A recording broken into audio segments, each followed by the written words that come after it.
Because if they're looking for a 2-bedroom and maybe they have 5 people or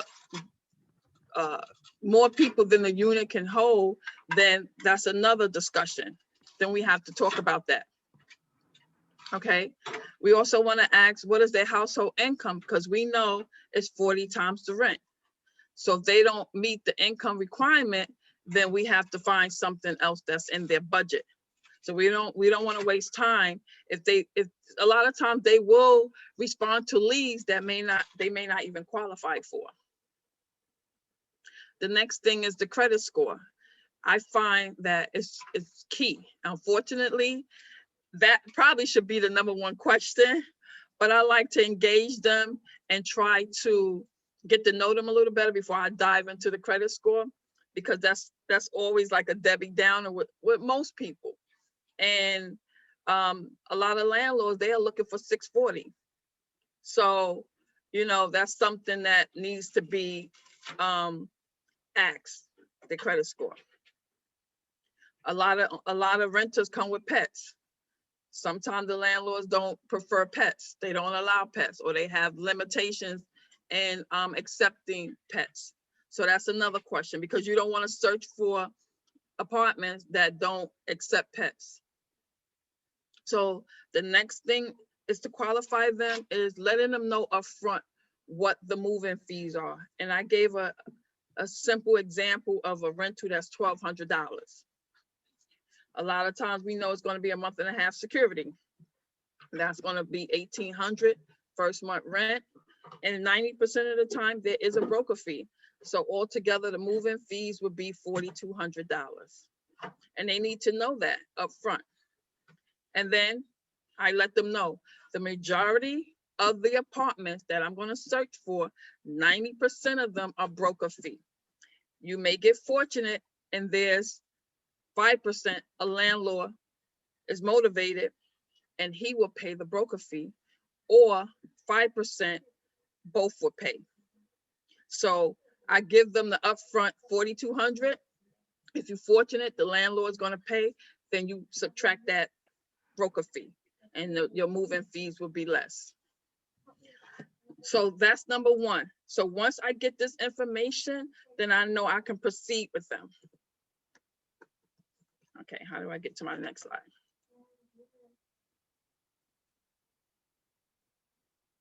Okay, no, page 3. So the next step would be to screen them. And there's a checklist. So that checklist, we know we need certain documentation in order to move forward and present a strong application. And that would be their photo ID. That could be a driver's license or a passport. Income verification. We know that comes in different forms. So it could be pay stubs, it can be Social Security benefits, it could even be unemployment, it can be child support. And the reason why I list all these things, because when I'm talking to them, a lot of times they just think it's pay stubs, but then I'll get a report and I'll understand, okay, you get child support, that's part of your income. And they don't realize that. And then that makes their household income requirement even more. So it's good to ask those questions. We know that they have to provide their W-2 forms / income tax, okay? Current, not 2 years ago or anything like that.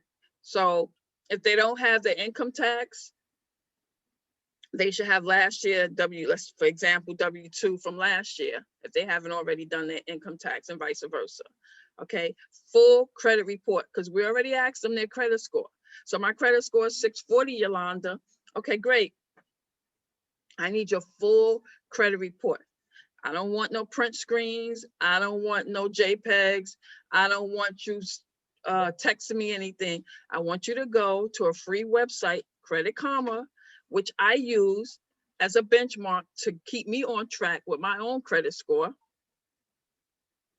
And you can pull your full credit report from Credit Karma. It's a certain way that you go on there. Once you log on, I let them know how to maneuver around Credit Karma in order to get the full report with their name, their address, their score, and then it details all of their descriptions and their details of their credit history, as well as any derogatory remarks, because that's what the landlord would like to see. 2 most recent bank statements. A lot of clients will fight you on that. Why I have to give my bank statements? Because if you're working and you're getting direct deposit, it's just a check balance to show that your pay is going into your bank and you're legitimately working. So it's another form of checking, as well as employment verification. So out of these bullets, 1, 2, 3, 4, 5, 6, even if you get 5, it's great, because it's verifying who they say they are and their employment. So with that being said, go to page. Okay, this is not like a true PowerPoint. Okay, so once I get all that information, because for me, I've learned, and Karen will tell you that I had a lot of bumps, and I'm not going to even say mistakes, because when you're going through a process, everybody has a different scenario, and I take it as lessons learned. Okay, so I like to work smarter and not harder. I don't like to work backwards. I like to work forward. So I get everything up front. I'm not going to show you, even though you may have contacted me for 56 Glenwood, and I know you want to see it. That's fine. Let me see if you qualify for it. Let me get your information. So if you really, really like it when I show it to you, I have everything I need and we can move forward. So then what I do, once I get all of their documentation, then I send them the client the real estate forms and the 3-page lease. And I let them know that the majority of the forms that I'm going to send you are standard real estate forms, and I will explain those forms to you. But what you want to pay attention to mostly is the 3-page lease application. Okay, so I send that to them. I also send them the link to do the background check. Now, a lot of times it may be an applicant and a co-applicant. I let them know I'm going to send you as a primary person, as the applicant, the link. As you complete it, you pay your $40. You put in there your co-applicant, and this is all documented in the KW forms on how to the NTN process. But I let them know, because a lot of times, again, that was another mistake that I've experienced, where I send everybody the link. And then when I go to pull the report, I have to maneuver around, or I have to get NTN on the phone. So if you have an applicant and a co-applicant, you just send the link to one person, which is the applicant, and they will fill. So if I'm the applicant and Karen is my I'm going to put Karen Sims as my co-applicant, pay my $40, and then the system is automatically going to generate a link to Karen to complete her NTN background, so that the 2 is one application, but I'm able to pull both of them as complete. So that's just a little tip that I've learned along the way. And then once I do that, I literally go on the MLS and search for apartments for them, based on their price point, based on their needs, if they want to be in what area, and so forth. And then after I get the apartments, I send them to them. I tell them, I may send them 5, pick your top 3. And then I schedule the appointments. And now that we're in COVID, we know what to do. We practice social distancing and we practice being safe. I try to limit any clients in my vehicle. Okay, meet me at the property. I also have been utilizing virtual tours. It's been great for me so far. Because again, once I built that rapport, they sign that virtual form that they okay with virtual tours. I go to the property, I do either a video or I FaceTime them, and we take it from there. Then once they make a decision and I get all the paperwork, I review it for accuracy as well. So when I'm having that upfront discussion, sometimes it turns into a buyer, because I'm going to go back here, how to qualify tenants. But in the back of my mind, I'm also thinking, wow, you're going to pay $1,900. You're going to pay somebody else's mortgage. Have you ever thought about owning your own home? No, I never thought about it. I don't think I can do that.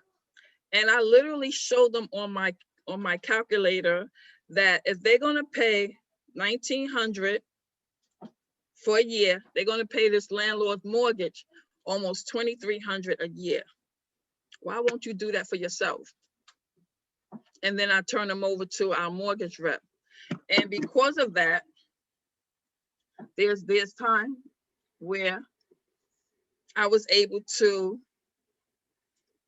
convert a renter to a buyer. And this is I picked him because he is my success story, because David literally came to me. He's the only breadwinner. He's a hard worker, decent credit score. And he was being forced out of his apartment. He was looking for something for $1,600. And he was just tired. He had just literally over a year and he had to move. His wife didn't work, beautiful family. And he got pre-approved. And that opened up his world, that he was able to get pre-approved. But we had some challenges trying to match him with his pre-approval. But I'm happy to say that we were able to he went from one family to getting a condo. So he got a condo, he got a nice view in Bayonne, and that's him and his wife. They made me that nice warm scarf as a gift for their thank you. And so sometimes you just got to ask the question and don't be afraid. Even if they came to you as a lead and they want this apartment, have that discussion, because in the back of their mind, it's all about education. And the one thing that I've learned, if anybody went to the KW family reunion, the one thing that they stressed that I got, one of my takeaways was, you as an agent is a resource. Become that resource in the community. So if imparting knowledge is the best thing that you can do for someone, that's fine, because we know we're here to sell and make money, but I'm also about empowering and educating and helping such like ones, especially, $1,600, he's a hardworking person, but at the end of the day, he can pay his own mortgage, and his mortgage wasn't that much more than the rental. So again, build that rapport with your clients, ask the right questions, go through that process, and perhaps maybe they really is a buyer than a renter. So that's all I have to say. And, if anyone have any questions, if anyone want, a copy of the checklist, I can, share that. But that's pretty much what I do. And another thing I want to say, Karen, is Karen sends me a lot of leads, because she's boss lady, she's top producer, she gets a lot of leads. And when I came, I'm very efficient. And when I came over to KW, command. I said, Karen, I'm getting too many leads. I can't be copy and pasting in emails all day. So another strategy, when you're getting leads, utilize command, and you could send out generic emails, especially if you're getting a high volume of leads for a particular rental. Like, we had a lead on what was it, Rose? 70 Rose. 70 Rose. And I'm telling you, Karen was getting about 20 leads a day and literally forwarding them to me. So I couldn't keep up with the copy and pasting. So that's a good way to stay on top of your renters, is use command and send out those emails to them as a form letter. Send out the email, and then you take it from there with your process. Thank you, Yolanda, for bringing us your experience, your education as far as how you educate your tenants in this market. and getting the job done. Like I said, I wouldn't be able to handle all my leads without you. So thank you for doing this and for covering me with those leads. Anybody have any questions you want to put in the chat if you can answer with your mic? I have one. Hey, Karen. Hey, Yolanda. Hi, Greta. Yes. Could you say again how the kind of the script or the verbiage you use when a person is looking for a rental and you're trying to get them to possibly buy? I just say exactly what I said. Have you ever thought about buying? Have you ever thought about home ownership? You know, you're looking at something at 1900, you know, you do the math and they, you know, the conversation just, it's a natural conversation. They're coming to you as a renter.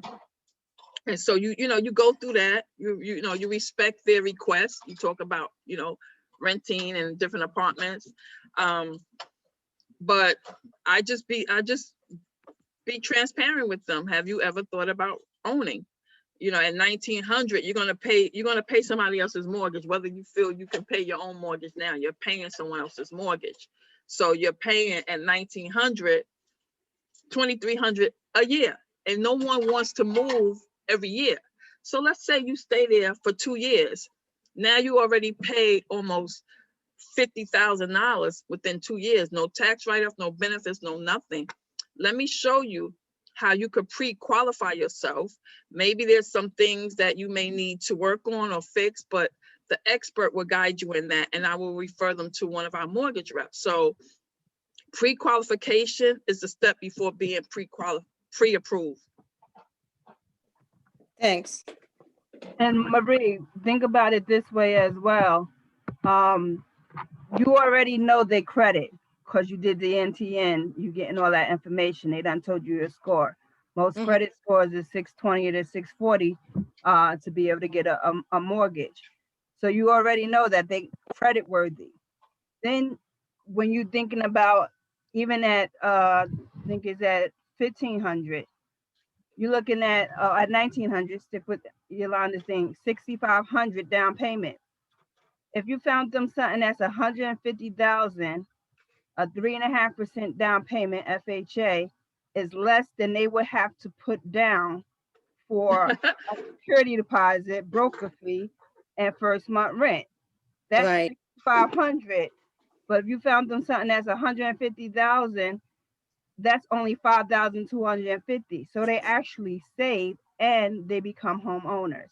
So you got to pretty much do the math, know your numbers, so that when you're seeing these tenants, you're seeing they got good credit, you're seeing their story, you'll be able to position them to think. It's all in the mind, to think different.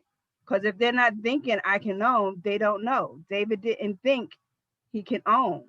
Yolanda showed them. And then she got the mortgage rep right involved.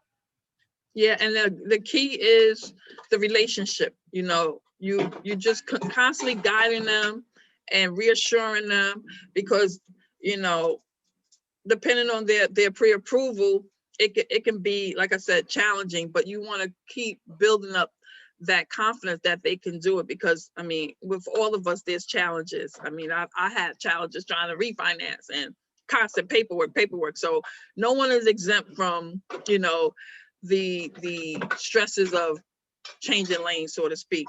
I just want to answer Della's question. She said, how do I handle, is there a specific form? Oh yeah, there is a form. You don't want to just take it upon yourself and do a video and say, hey, this is the apartment, you love it, okay, let's apply for it.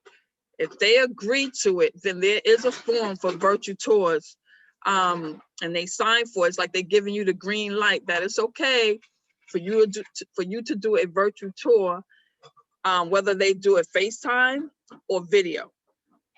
So even online, sometime on the MLS, they have a link that they could click on for virtual tour. So if they agree to that virtual tour, you want to get them to sign on it that they didn't physically go to the unit.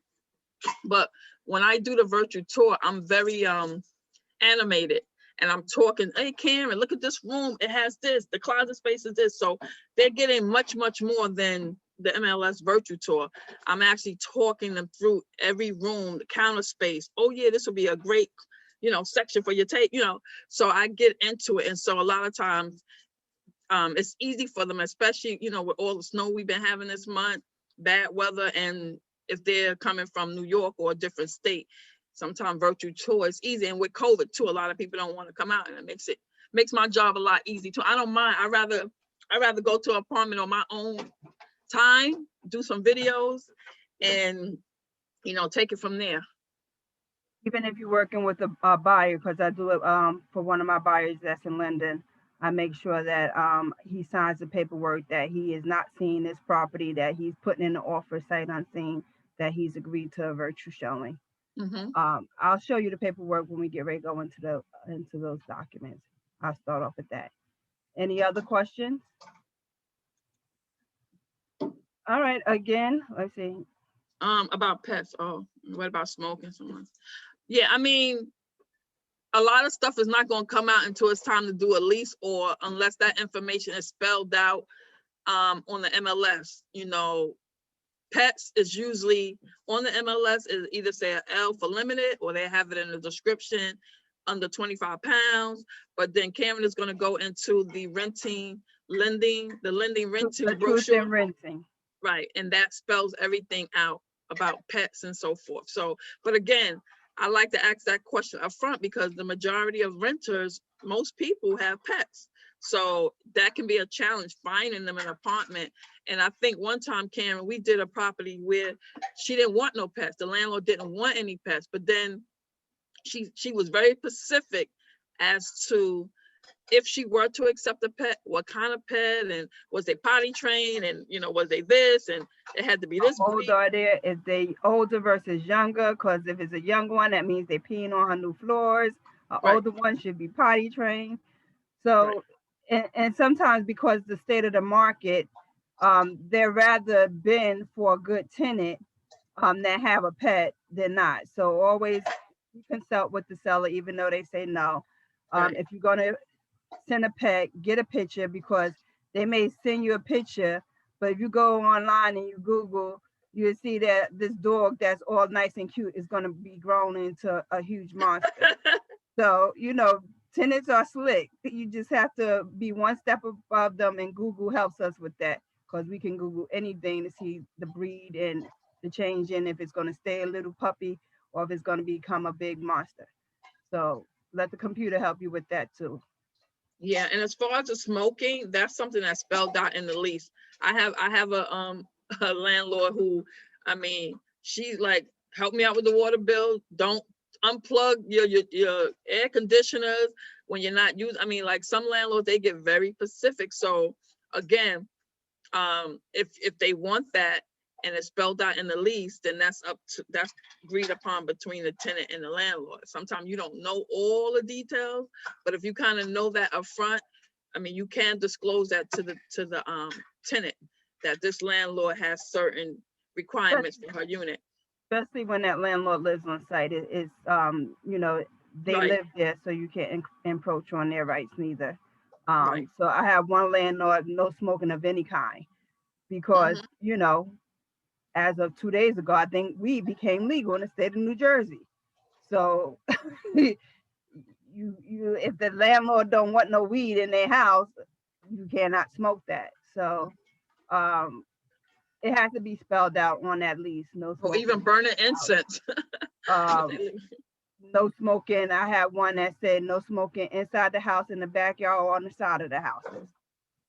So that means if they're gonna smoke, they're gonna walk down the street to smoke. So you have to make sure it's spelled out. All right, if that's all the questions, again, thank you, Yolanda. We're gonna go into our paperwork now so we can see exactly what we need to get our process moving forward once we do get that tenant.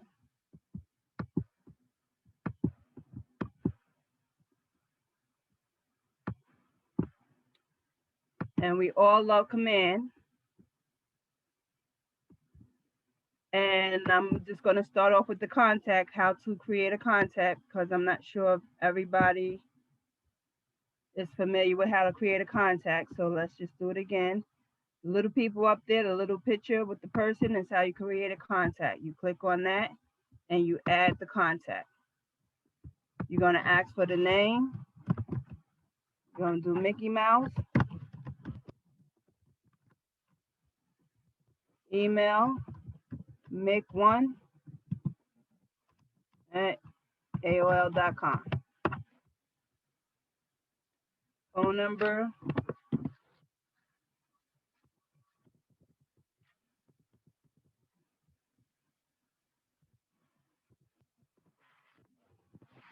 source of lead.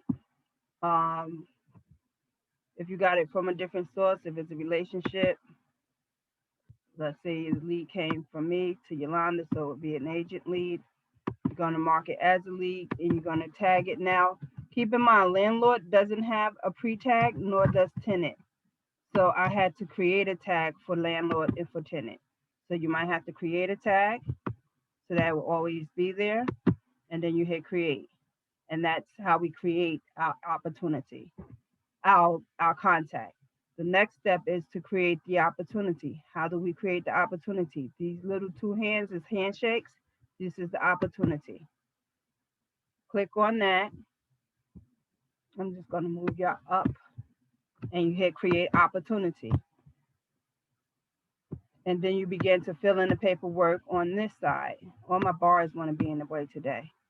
So this, remember, very important, because if you don't switch it to what you're working with, you're going to have to redo your work all over again. So don't make that mistake. When it's the opportunity type, you want to say that you're working with the tenant or the landlord. In this case today, we're doing tenant.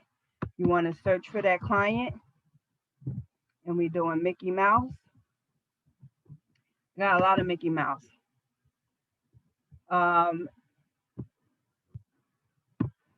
Sorry, got to move y'all again. Scroll down. Estimated closing date on a rental you would hope would be a month. We at the end of the month, so we're going to actually put for April 1st. Commission on, let's do 1,500. And remember, if you split in this with someone, whatever's on that MLS is going to be half of that. So in this case, if I was only representing a tenant and I had the MLS fee, it's going to be 1,500 divided by 2 would be 750 minus the MLS fee of 100. So really, I'm not getting 1,500 for my commission. I'm only getting 650. The opportunity phase, if you're just nurturing it, like you're getting them qualified, once you to the process that you actually are writing up a contract for them, it's going to be hot. You're not cultivating it, it's going to be actually active. And then you hit create. The lease price will remain at the 1,500. So now that we have the opportunity, then we want to make sure that the property is matched up with the opportunity. So let's put in the property address. In this case, we work in the United States. Property address is 70 Rose. It's in Jersey City. Now, Rose have 4 apartments. So if you have different apartments, you want to make sure which apartment you're dealing with. So in this case, let's do 2R because it's 2 on the top floor. So it's the right and the left. So just make sure you realize which apartment you're dealing with so that it's matched up easy. Over here, I want to click on this general information because I want to show you your opportunity name is not your client name. Your opportunity name so that we can match up the money with the check when it comes into Patricia. Your opportunity name is going to be the property address. So in this case, 70 Rose Ave, apartment number 2R. Now, if you don't have the address that they actually is taken yet, then you just keep with their name until you find that client the actual address.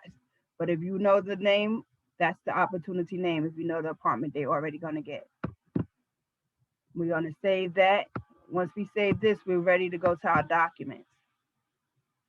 So our next step is pulling in the correct documents. So how do we do that? We hit start, DocuSign, and this is going to bring us to our DocuSign account through command. Don't go to DocuSign directly. Make sure it comes through command so that command and DocuSign is speaking the same language. If you go through DocuSign, it's going to be hard for you to pull it into command. You're not. You're going to have to manually update it.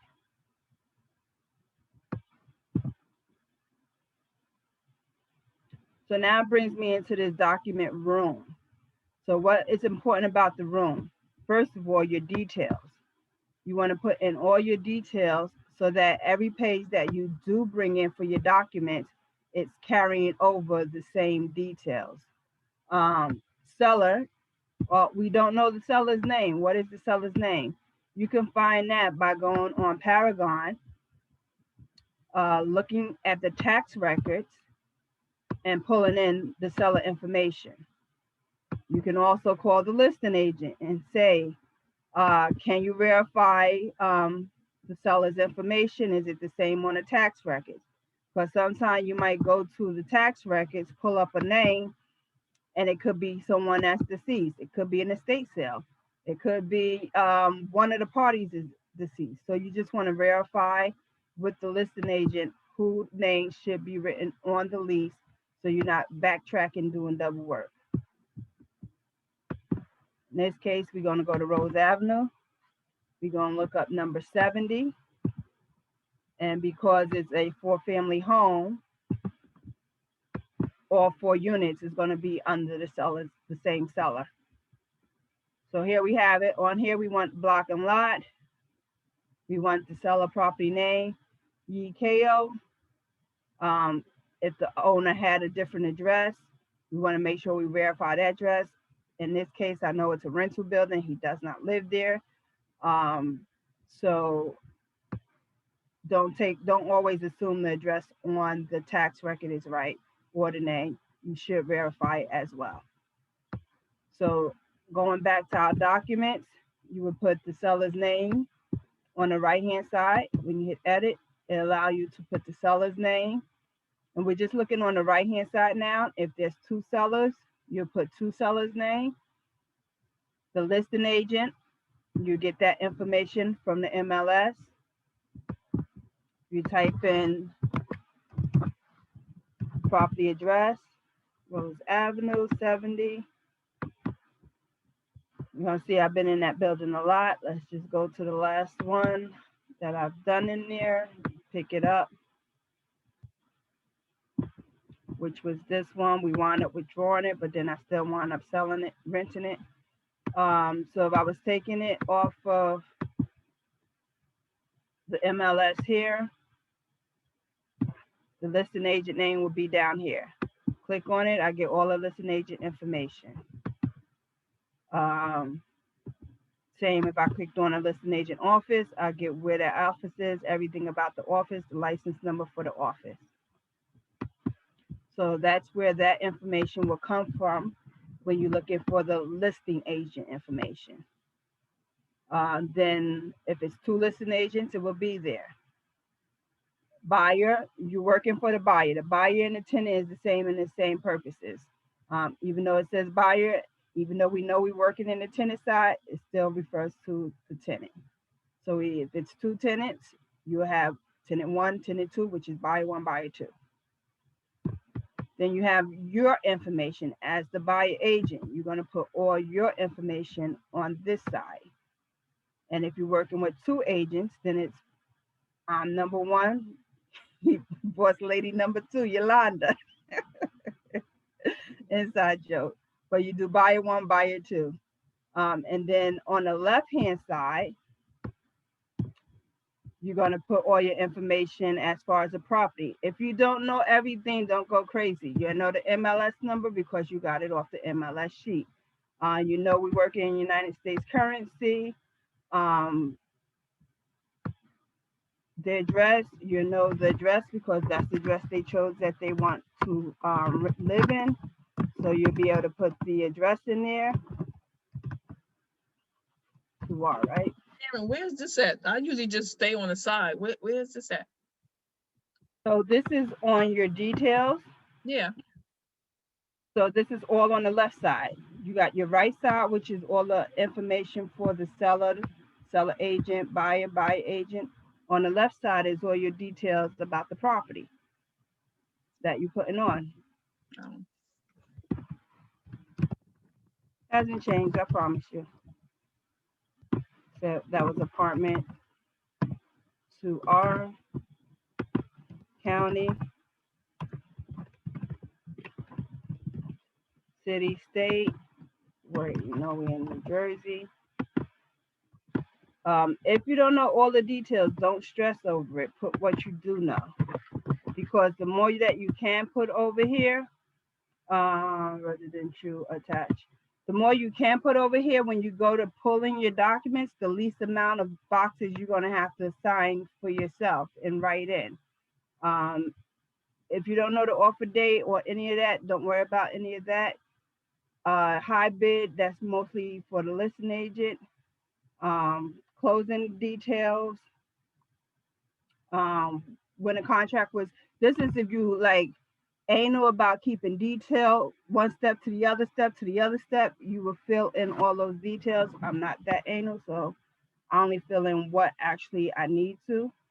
Um, how much we getting paid. List side on rentals is generally 0.5% on each side, unless you have a buyer agency agreement, tenant agency agreement where you getting more than a half, then you'll fill in a different commission. But most commissions, if it's coming off the MLS, is going to be half of what's on that MLS. So it's 1,500, half of that plus the MLS fee. Let's go down the bottom. Annual tax amount. Again, remember we can take that information from off the MLS. Total tax will be 57.57. If it was 57 and that was 49, you round up. Anything else, you round down. Taxes really don't matter on a rental, but because it asks for it, I put it there. But the general rule is the owner's paying taxes. You're not paying taxes as a renter. Lot size 23.75 by 100. You get that right off of land description.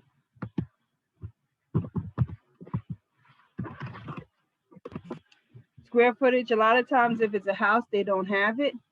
So I just go with the bedrooms and the bathrooms.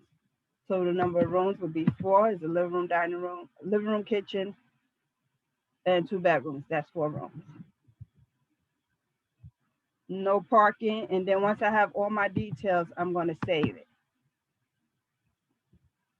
Then I go on to my documents, because now I know I put in my details. So when I pull in my documents I needed, my details is going to carry over to all the documents. There's 2 ways that we can pull in documents. We can pull in documents from our library, and we can pull in documents from our groups.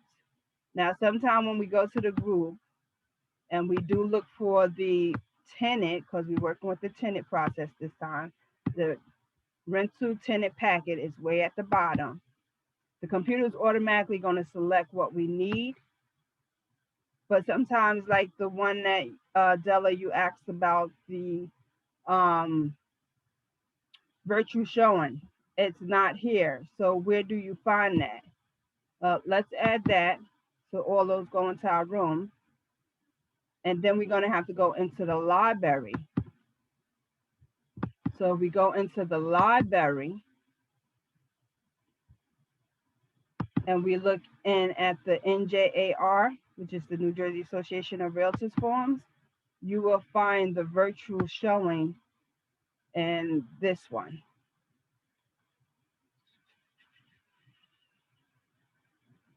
If anybody see it before me,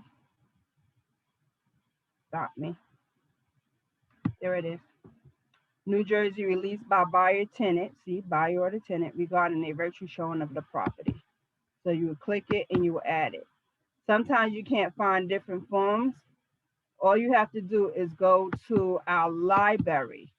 We have the KW library, and DocuSign a little different from .loop. So all the forms, I promise you, are there somewhere. You just might have to find them. Like you might have to go to KW to look for just a blank W-9 so that you can add it in for the tenant. But then if you need the one for urban dwelling W-9 from the actual company, because we're Keller Williams, but we're urban dwelling, and you needed their W-9, you would click on for KW W-9. So if you don't find it in the loops that we create for you, go to the library. And in the library, you're bound to find whatever documents that you may need. If it's KW related, it would be under the KW. 1044 is our office number for KW. So that's what that 1044 means. And if you can't find it in our KW, then you can go into NJAR. If you need to bring in a document from your desk drive, say we downloaded that tax record and you needed to upload the tax record into your 74 Rose tax. I have all that there. Don't have it. Let me just show you 50 Emily tax. I'm just showing you for the purpose of uploading the file. So if you needed to download onto your hard drive and then upload it, just go in and add from your computer and it will come up into the box, into your room here. So now that you have each and every document that you need, and let's just go over the one for virtual showing since you asked about that one. This is how it would look. Only read it like one time. I encourage everybody to read the documents, but pretty much released by buyer tenant regarding a virtual showing of property. It's 8 different things that it releases you as an agent from. So read this. We're not going to read this today, but make sure you read it. It's there. And then fill it out correctly. Have your tenant sign so that they're agreeing to that showing that you're going to do virtually. And you're avoiding the pitfalls of a lawsuit. What I'm going to do from now, I just wanted to show you how to bring in the documents. The documents that to get your client started, let's just review those that you need that your client will sign because you have no control over their lease application. That's for them to do. So on your lease application, it's 3 pages that you want to send to them. And there's a way that when you send it to them, it's going to populate. Yolanda, you can clarify for that. Do it now, populate the fields it needs for them to fill in, or do you have to put the boxes actually there? So when you get to this point, when you go to your envelope, it asks you to do the pre-tag, and that's when it populates. Okay, so make sure you use the pre-tag so that it will populate for your tenant, so you're not sitting there putting boxes in so that they can fill it in. You know, I complained about that. There is an easy way. You just gotta ask. I had to learn the hard way again. All right, so that's one of the documents that you want to send. You want to send a consumer information statement because you want to know, the tenant needs to know how you're working for them. We start off with everybody as a tenant agent. In this case, buyer agent is the same thing.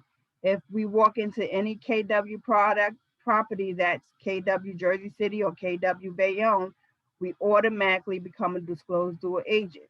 So me and Yolanda, we work a lot together. That means we're always going to be a disclosed dual agent because she's showing most of my properties when we're working together. Basic difference is one can't give any unfair advantage over the other party. So if I know the seller would take $1,500 and I reveal that to Yolanda and the listing price is $1,600, Yolanda can't say, oh yeah, he'll take $1,500. That would mean she just gave her client an unfair advantage of our seller because the seller is under the umbrella, so that he can't get the higher value. So we can't disclose unless we have the seller's written permission to disclose anything that they're willing to do. On this document, you want to make sure that your name as the agent go here. You are the agent. So I, Karen N. Sims, or I, Yolanda Dean. KW Jersey City is already filled in, and you want to click here, by agent and disclose dual agent opportunity arise. Keep in mind, buyer agent is the same as tenant. So buyer tenant is the same difference when we're looking at the paperwork from that standpoint. Another document that you want to fill out with the tenant prior to going out with them is the whole harmless. We in world of COVID, we didn't have this a year ago. But because of COVID, we had to put in disclosures, and one of them is the whole harmless. The tenant is going to hold the landlord, me as the agent, KW as the brokerage, harmless if that tenant should get COVID through any results of showing our property, the property that we're listing. So you want to make sure that that's signed up front. And sometimes you have to, if you're showing multiple things and you don't know which one you're showing yet, print a blank one, have them sign a blank digital one, you print it, and then if you're going on, like Yolanda said, 3 or 5 properties, then you just take the one with you and just take 3 with you and just sign them for the 3 different properties once you have those addresses. Another one that you want to sign up front is the informed consent to dual agency. Because like a buyer agency agreement, you want these tenants to work with you as an exclusive agent. You don't want them running around from Yolanda to Marie to Brenda. No, if they come to you, you want to work with them as their exclusive agent. So you need to explain agency and have them sign that they're going to use you as their exclusive. I'm sorry, this is informed consent to dual agent. As the exclusive buyer agent, tenant agent. Let me just find that one for you.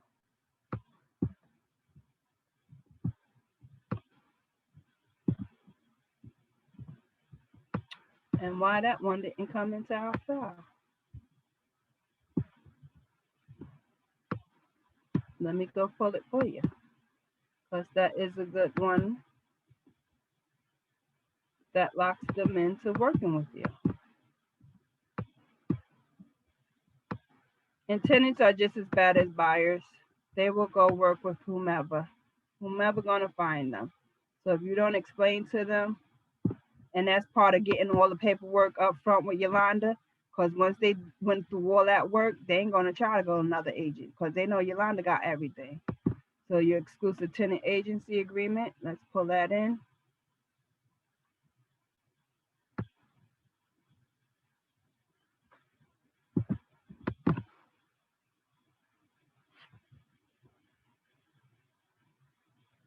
This is another one you want to get up front signed. The tenant, if it's 2 of them, you KW as the brokerage, whatever municipalities, Jersey City, Bayonne, Secaucus, wherever you're showing them, does not have another relationship with the broker. No. Because if they outright saying yes, that means I'm going to cheat on you, Yolanda. So get all your paperwork that you want from me, but I'm going to Karen as soon as you don't answer me. So you want this answer to be no. Disclose the declaration of the agency, you the listing agent, the name of the firm, and then you put a time on it. Just like we would put a 6 months with a buyer or a year with the buyer, we want to do some terms with the tenant.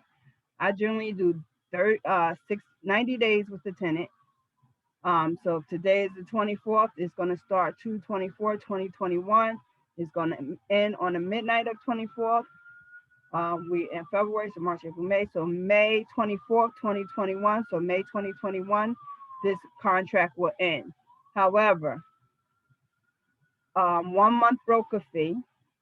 If by any chance 30 days, I generally put 30 days. So if by chance 30 days from March 24th, if I showed you 70 Rose Avenue and you decide you didn't take it, but then you try to take it anywhere between the in the out agency, which was what? February, March, April, May 24th, anywhere from May 24th to from April 24th to May 24th, you still try to take that property behind my back, you sign a document that you still will pay me my agreement. And generally, if you want to list inside, that seller has signed some type of agreement as well. So they can't make a deal behind your back. Don't think it wouldn't happen with a tenant. It happens with buyers. It will happen with a tenant too. So this is kind of your protection so that you scared them up front that don't even think about it. You still be responsible for my brokerage fee. Have anybody enforced it? Not really, but a little scare here and there is worth it.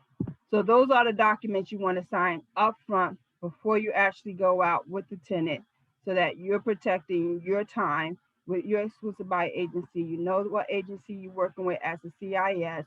They have the lease application and the consumer information statement. Our next step would be after we get everything processed, we found them the house, what do we do next? So you done collected all your documents, your ID, your bank statements, all the things that you need to present. You done found them the house. They done handed in their lease application. And now you're ready to actually put a lease together because they got accepted for that application. So what do? We write up a lease agreement, like writing up a contract. You find the house, you write up a contract. You find a rental, you write up the lease. So part of that lease, here are the documents that we need. We're going to need the W-9. This is for their security. Remember, we got to collect a 1.5 month security. This is a document that they're going to sign. Their name is going to go in there, their individual, their address, and put that as the current address, because usually when you leave 70 Rose, you get a forwarding address. If you put your old address that you're leaving from, you haven't been in that address 2 years, so the mailman is not forwarding you anything from there because they've been forwarding everything for like, I think 2 months, and then the mail stopped when you do a forwarding. So you want to put your forwarding address from 70 Rose, not your previous one. And then you're going to put the social security number. Why do we need the social security number for the W-9? And what do we need the W-9 for? This is to protect the tenant security. That 1.5 months do not belong to the landlord. That is my security money. It belongs to me. And this is my W-9 proving that I'm giving you that money to deposit into an account, an interest-bearing trust account, in behalf of my name, a tenant account, so that if anything should happen to you and you die, your estate knows that this belongs to me as part of my tenant. I have proof 30 days after you deposit my money. As a landlord, you're supposed to give me proof where my money went. So we don't educate the landlord because a lot of times they don't know that they're supposed to open a security account for their tenants, for their security. We don't educate the tenant. Nobody knows where this money sits, but it's in the truth in renting that 30 days after they give you your security, you as a landlord need to let them know where their money is sitting. So that's why you want to explain the W-9 to your tenants and why the importance of their social security number, because that's their money. Karen, can you just tell me what address you said go on there? The address that they're moving to? Correct. Not from Okay. where they're moving from, but where they're moving to. Where So they're they're moving. moving to 70 Rose. 70 Rose go on there. Gotcha. Because a year from now, when they leave, Mhm. they usually go to the mailman and put a forwarding address. Sometimes you don't want to know where you don't want your new landlord to know where you move. You don't want your old landlord to know where you move into new. Right. So when they send the money, your check back to the mail, it's going to forward automatically from the post office to your new mailing address. Gotcha. Thank you. Your other document that you're going to need is your lead. Now, you don't want your client to sign a blank lead disclosure because it's not telling them anything. So where do you want to go and get your lead disclosure? You want to go back to the MLS, back to that property, under D, documents, and you want to pick up the lead.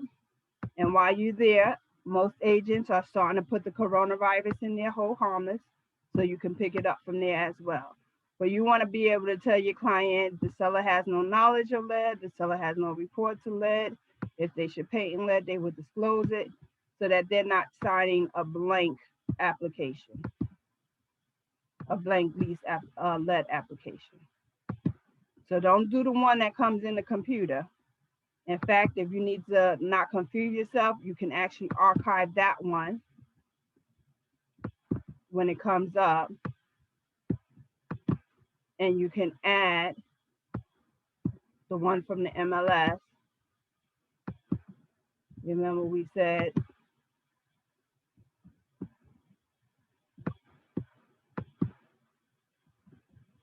how do we add? We hit the add button, we bring it from the computer. We look in our downloads. We just downloaded Hudson, we open it, and now it drops into our computer. So you want to bring the one from the MLS, and then you're going to have your client initial that they received all the information in section 3, which is above. This is section 3. They're initialing that they received the pamphlet. That pamphlet is that blue book that is like 50 something pages, and they are signing that they're in agreement with everything they received. And you are the leasing agent, leasing and leasing agent. That's you. So you can't, Yolanda Dean will be signing there. What other documents that we need when we present it to the listing agent their package? We're going to need the actual informed consent to do an agency agreement that they agreed that we represent them both. However, this probably should be signed up front too, because we don't know when we walking out the door if we're going to show a KW property. So this probably should be done more upfront. This way you already have it as part of your package. Which one is that one? This is an informed consent to do an agent. Oh, okay, yeah. Again, your name, KW firm, our brokerage firm, which is KWJC, our address, our city, state, and zip code, and you are the salesperson. So I would say put that in your upfront documents too. So really, when it comes down to signing the lease, you're just doing your W-9, your actual lease, and pretty much that's it. So let's go on to your lead, because every other thing you can do up front. And we have documents. I'll show y'all where to get that from on our KW, on our intranet. So again, this is all blank. Remember, we put in our details, it's going to automatically come over. So I'm just going to skip to an actual application where I have it filled out. So I'm not typing in. And Karen, at what point do you send them the that brochure, the Truth in Lending, Renting? I send that all when I'm get ready to do the DocuSign. And you see it did not pull in. So you have to always check the room, because that did not pull in when I went to group and I go to the tenant. The lead didn't pull in. I'm sorry, I want tenant, I don't want that one. Can those all be added into that rental group? We're trying. I'm actually going to be sitting with John Carlos tomorrow to try to get that a little bit better than what we have it. I don't want the listing. I want the tenant.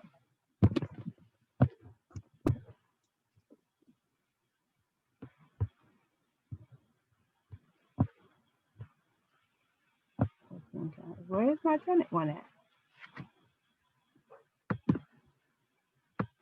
Buyer, we don't want buyer, we don't want buyer, we don't want buyer, we don't want buyer.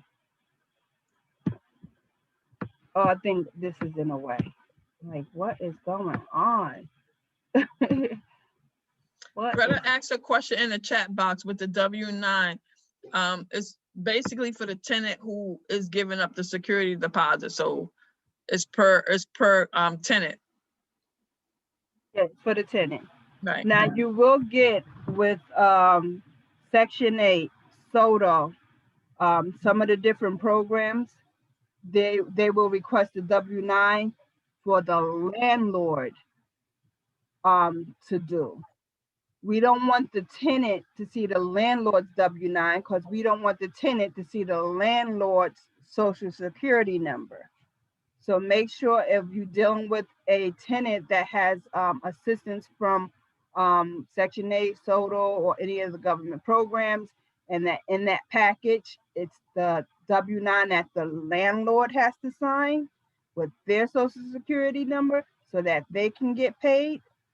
You don't want to hand off that packet to the tenant to give to the Section 8 or to the agency that they're working with, because now that tenant has the W-9 with the social security number of the landlord, and who knows what they may do with it. That's a big liability. Everybody understand that? Yes, yes, yes. Yes. We want send the tenant not only the truth in renting, but the lead.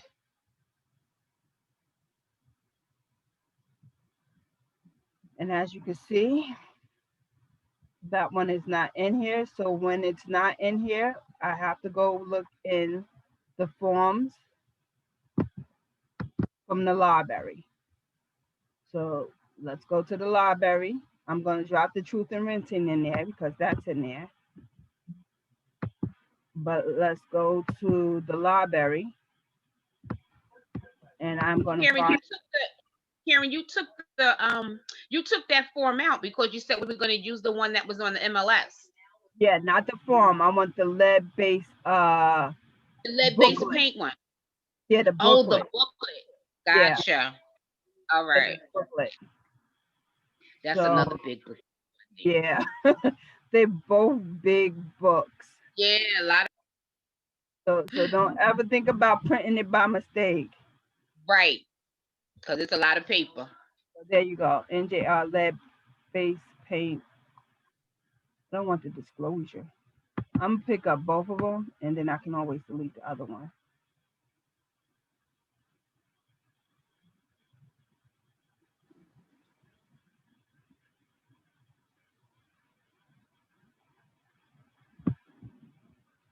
Right. That base paint has it at least. Yeah, that must be it then. Let's look at it.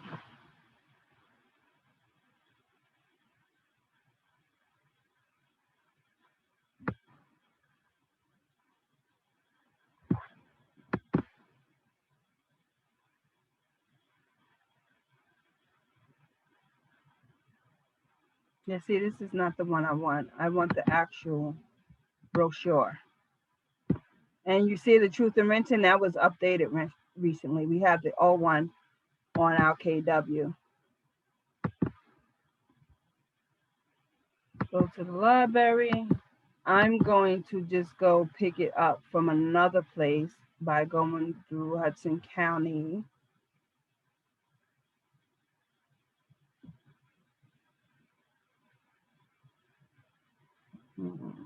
No.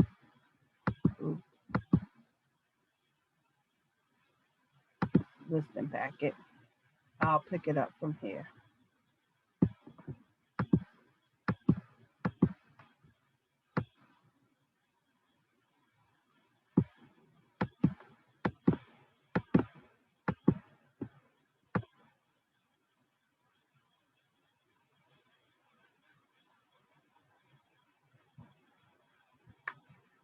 That booklet should be around somewhere. Somebody need to have the booklet for us. Didn't we see it last night? Or that you had it in one of your rooms? Here it is. You found it?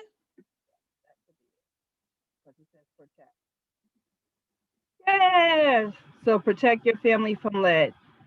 You don't have to make them read this. As long as you give it to them, when you send it as part of your documents, it's going to come back that they have it. Whether they read it or not, that's not your problem. Same with the truth in renting. Long as you click and send it as part of your documents. Now, where you go, truth in renting?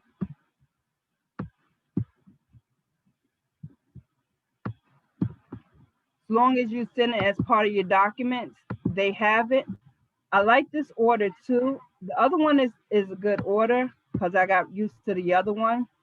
But this one also has the table of contents. And then on the table of contents, you asked about pets, Stella.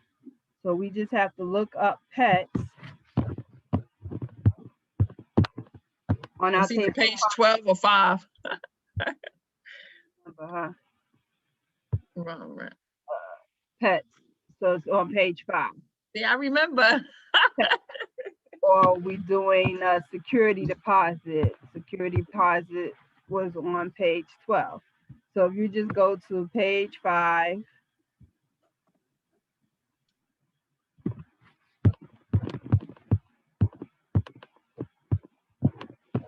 you have a whole section there on pets.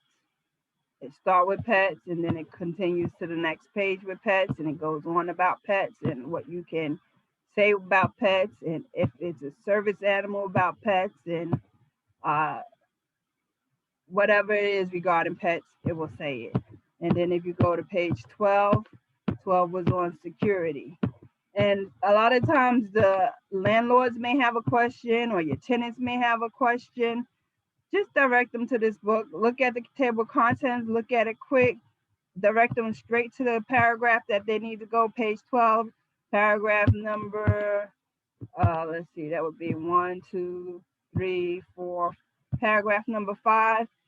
Will give you all your answers for the security deposit. And then what about the 30 days? It's all in there. Within 30 days of receipt of security and at the time each annual interest payment, the landlord must notify the tenant in writing the name and address of the banking institution or investment company in which the money is deposited. Must. So a lot of people don't know that, but I've taken the time and read the old one. I have not taken the time and read the 55 pages of this new one, but your answer is in this book somewhere. So take advantage of understanding it, reading it, so that you'll be able to make a quick reference to the book even before you call me for a reference. All right, so I'm gonna go now to an opportunity that I did so we can actually look at a lease that has been completed and review that. Are we doing good on time? So remember, when you go into your transactions and you're working with landlord and tenants, if you don't click on landlord, you're not going to see the documents for landlord. If you don't click, if it's going to automatically go to the tenant. Then you have your different stages. Remember, if it's an appointment, you can move it from appointment to nurturing to when it becomes hot. So now when it's active, and then when you go to active, you have your different columns that you can move the tenant with, that they submitted the application, when it goes to pending, and whatever you are waiting for in the pending status. You just jump over to the pending status and complete your transaction. Once it closes, you get paid, you can drop it into close. And I don't want to do that because that's not close. But you get my point. This helps you keep track. And the closer you move this to pending, the more chances of your GCI on this column, as you move your stages over, your GCI will get, the probability of income closing will become greater. But if they all stay in active appointment or whatever, you just have the potential. Until you start actually moving them in their columns, that's when the computer starts calculating the average time, the average money that you would get based on where you are in your transaction. So start using your columns as you're getting your transactions going. So in this case, let's just go to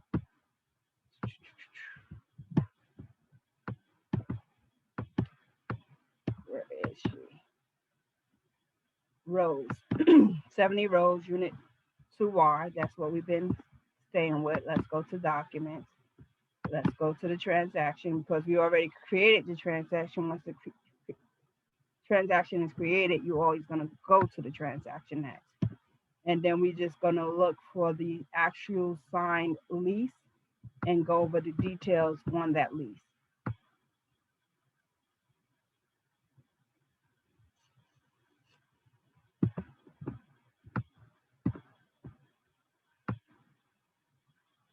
Details on the lease. Where is the lease? Okay, so here's the lease.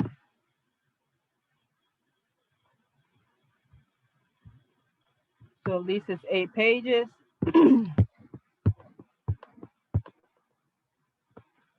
It's a 1-year lease or 12 months. It started 1/15. It's going to end next year, the day before 1/15, which would be 1/14 of 2022. The rent is $16.20. It's broken down $13.50 due on the 1st of each month, and this is the owner's name. Now, sometimes the address where they need to be mailed to will go here. If they're doing some type of electronic source, Zelle, PayPal, or whatever, then you can add that information to there, whether it be by the Zelle with the email, Zelle with the phone number, however the client receives the money. This can get confusing sometimes, all depending on how the deposit is coming in. If they was given, and I'm just going to round it up to $4,025, that $2,025 will be the initial security deposit, the date that I received the security deposit. But what do I do with the other $2,000? $2,000 will be credited for first month rent, while the $2,025 is toward the security. The balance should be paid as follows: the first month rent of $2,000 due on the same day that I collected security if I would have collected everything at once. This was Section 8, so I wasn't collecting any rent. Therefore, this amount wouldn't be the rent and the security because the rent is coming from Section 8. So therefore, I'm only dealing with security at that point in time. But if you had to deal with the higher amount, you just allocate which line the rent goes to and when it's due and when you collected it physically. The security deposit again, $2,025. Late payment. If the tenant don't pay by the 5th of the day, they late. So the 6th, if they don't pay by midnight on the 5th, they're late the 6th. There's a $50 charge for that. If they insufficient funds, if they send a check and it bounced, $50. Now the bank may only charge $35, but now you inconvenience fee. So sometimes I've seen that as $100. This way it deters the tenant from bouncing or being late. Whatever utilities is on the tenant will go up here. Whatever utilities the landlord is paying will go where the landlord is. So if it's the landlord paying all that, then you would click it. If it's the tenant, then you would click what applies to the tenant. Again, on a lease application like a rental, a purchase agreement, you're looking to fill in the blanks. Do you know that a tenant actually get a 3-day attorney review period? If for any reason after signing a contract, they still have 3 days to change their mind. Did not know that, did you? Line number 227, 60 days from the expiration of the lease. So when is this lease ending? This lease is ending January 22nd. What date did we put in there? January 14, 2021. 60 days before January 14, 2022, you need to notify the tenant if they are going to renew their lease. They have 30 days once you give them that notice to say they're not leaving. So let's back the numbers out. So by November 14th, that's 60 days. By November 14th, I need to be letting the tenant know that, listen, I'm renewing the lease. There's a $50 increase. Let me know within 30 days if you're accepting that change or if you're moving out. So that means I'm letting my tenant know by November 14th. They have to let me know by December 14th if they're going to be staying for January 14, 2022, or if they're going to be leaving. 60/30. We have paperwork. The paperwork on KW reads 4515, but it's generally 60 days. Then who's reliable for the broker fee? If it's the tenant, if it's the landlord. In this case, the landlord was reliable. The listing broker, where you got the information from. Again, we get that information off of Paragon. When we click on the agent information, the agent information is there. That is the listing office information. Commission. Now, on a sales contract, don't ever put the listing agent commission. On a rental, it's generally 50/50. So you can put 0.5 plus the 100 for the listing agent.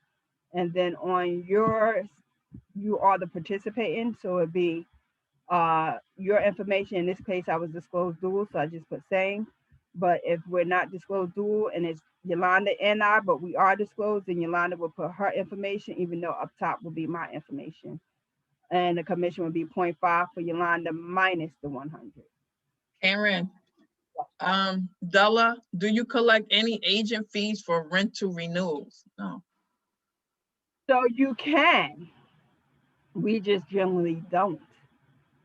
But when you're dealing with apartment buildings, and they do the lease, a lot of times those large apartment buildings will collect the rent if they renew for you and send you a check. But generally, when we as agents are doing it one-on-one with the seller, we don't collect another year rent. But you absolutely can if you can get somebody to do it.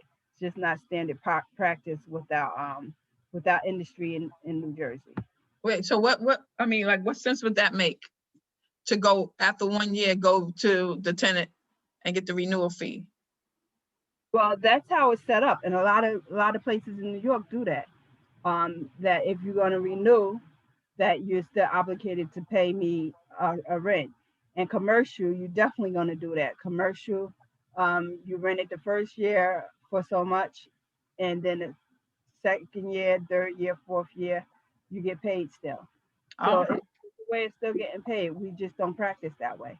But absolutely, if you can get someone to repay you again, by all means, try. Generally, apartment buildings may do it, but not no regular tenant. Right. Okay. Our next line would be declaration of business licensee. Again, Keller Williams, Karen, disclosed to agent, the information was supplied. In this case, by the listing office. That's where the information came from. In my case, I was disclosed to agent, so I left it blank.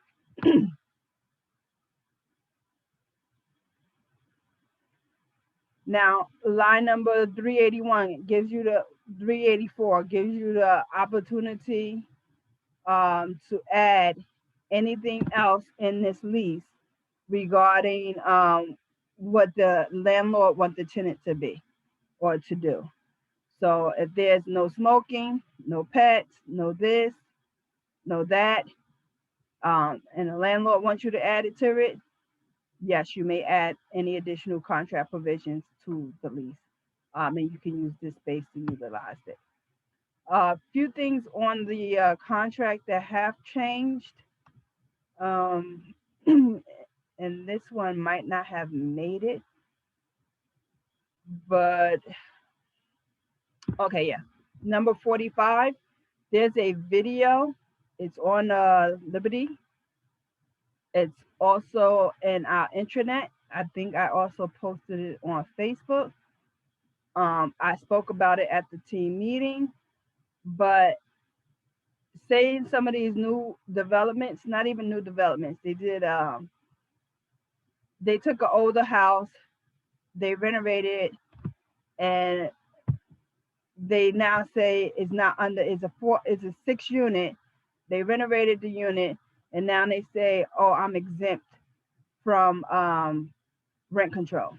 Now we know anything over 4 units generally has rent control if it's not a condo building.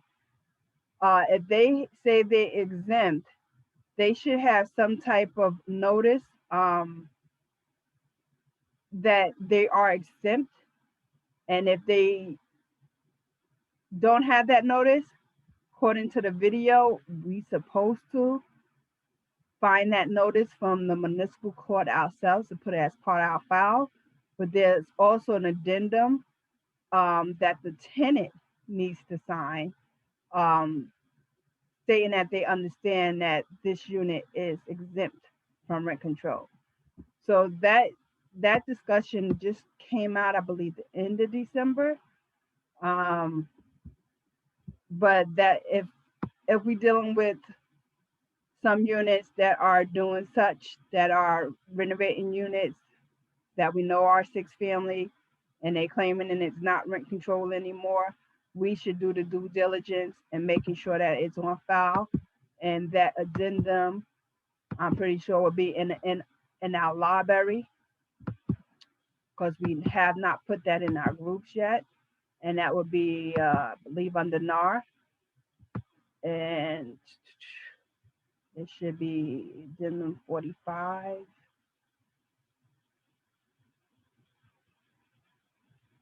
There you go. You want to add that there?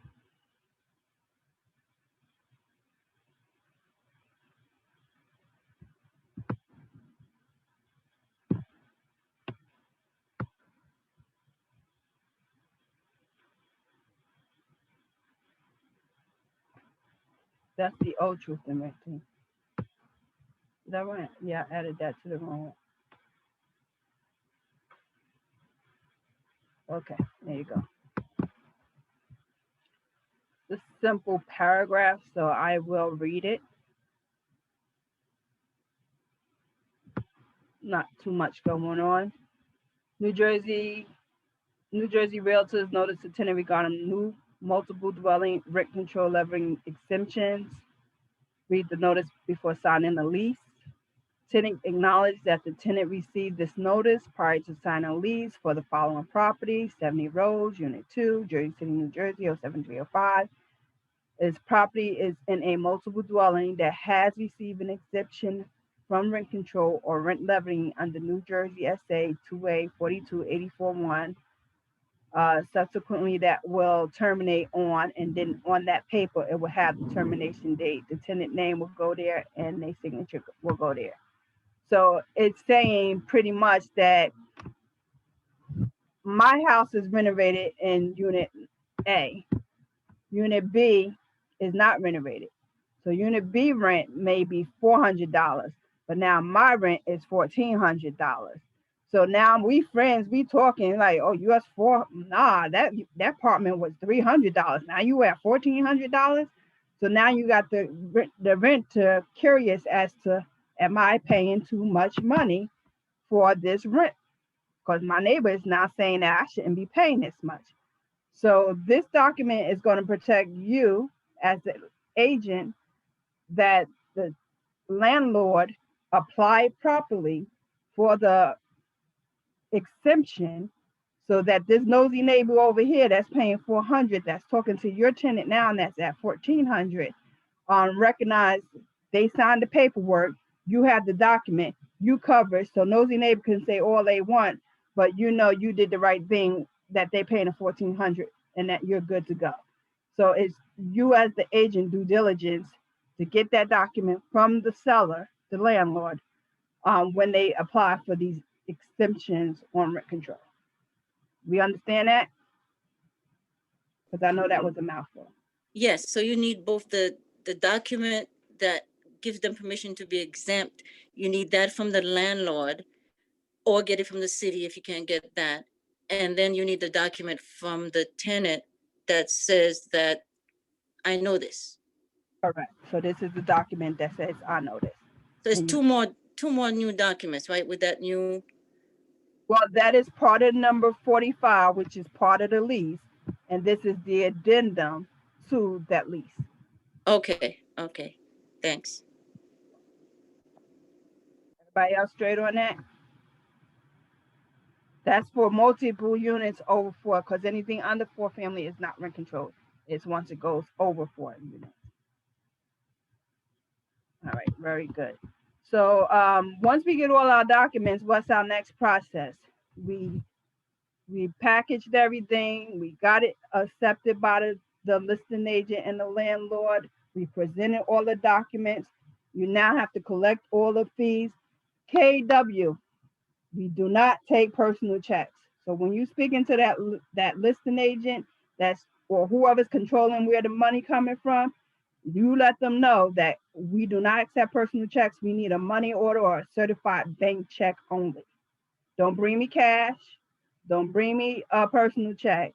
Bring Patricia an actual money order or certified bank check so that you can get paid in a timely fashion.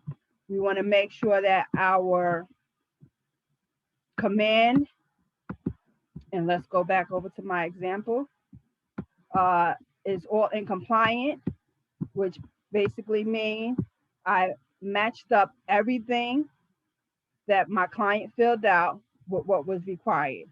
So the lease agreement was signed by both parties.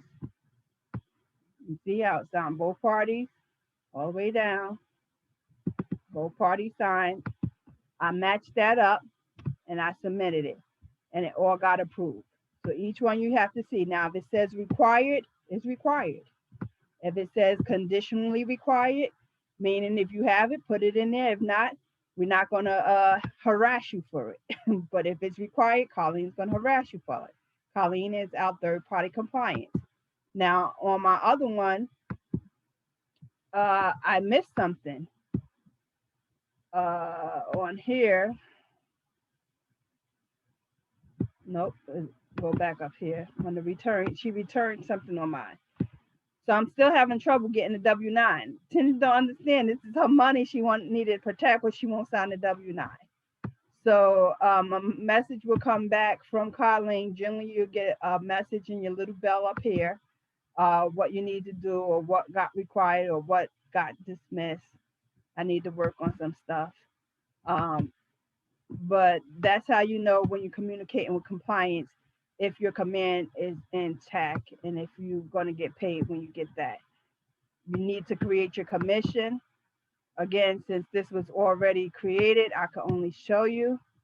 I can't do it for you, but you'll see the lease price. And remember, it's two sides. I work the listing side for the landlord, and I work the tenant side for the tenant. It's 2 transactions. Circle of Excellence, I get 2. Circle of Excellence, I get to count 1,500 on one and 1,500 on the other. So that's 3,000. So this is a way of building your Circle of Excellence too, because it's 2 transactions. You only need 15 transactions in a year to get the Circle of Excellence plus 2.5 million. So don't discount your rentals because they count to help you get over that hump. But you see the list is half. Remember what's half of 15 minus the 100. So on the tenant side, I only got the 650. It was a total in 1 transaction. The lease date was put in, and then it breaks it down. The net that gets paid to the agent. If you have any issues with the commission, generally the commission on a tenant is much easier than requesting the commission on a purchase, because it's 2 steps when you're doing a purchase. When you're dealing with the commission for a lease, it's just 1 step and it's much simpler, easier for you to get closed. And once you finish everything, you hit submit, and that's going to go straight to Patricia. So Patricia is going to look at your opportunity name, 70 Rose. You're going to bring that money order in, and that's how Patricia is going to match the money with the opportunity so that you get paid. Now, sometimes when you're dealing with Soto, they will send a check and they won't have a name on it or amount on it. And remember, Soto pays 15%, so it's not going to be easy for Patricia to match up an amount of $1,500 with 70 rows. So you have to be aware that if I do get a check or working with a client that is SOTA approved and I'm going to get the check, to make sure you tell Patricia, please look out, I'm going to get a check for 2,200 from SOTA for this address within a few days or a week or so that she can Yeah. match. Someone asked a question, Della, does MC accept electronic payments like Zelle, Venmo, or wire transfers? No, we do not accept anything like that. We try to keep our count so that we're not hit with any fraud. So no, we don't do no wires, we don't do no Zelle, we don't do no PayPal. We do money order and certified bank checks. So once that happens, Patricia matched those two things up. You will actually get paid in 24 hours if all your stuff is compliant. If you do everything simultaneously as you get in paperwork, if you keep your command in line, you will get paid when that check hit within 24 to 48 hours. And that's the quickest way to start building your income as being an agent. We have, if we go back to the MLS and we just look at the office inventory,